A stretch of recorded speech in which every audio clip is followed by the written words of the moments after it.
Right now, we do want to bring in Dr. David Anderson, political analyst and historian, formerly with CSUMB and the Naval Postgraduate School.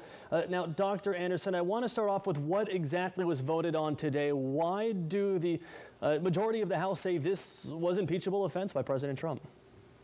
Well, what you have here is a case of a statutory law that's on the books of incitement of insurrection. That's a felony offense. And the argument was that this crime occurred in plain sight, televised on national television with the president's speech and then in the riot that was immediately followed. So that was on that basis that this was a crime committed in plain view, and it was on that basis that they made the judgment for impeachment. Heard arguments from supporters of the president say he did not direct anyone to take violence and to get inside the Capitol and damage the inside of the Capitol.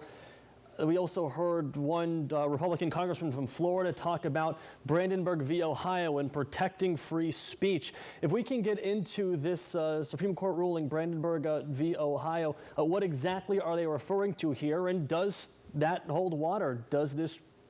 Is this allowed under this law?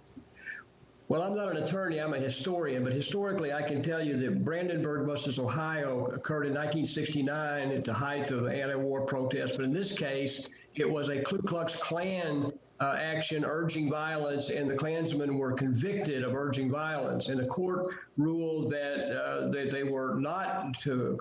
The decision was reversed. The conviction was reversed because there was no imminent lawless action. In other words, they said it, but they didn't carry it out right away.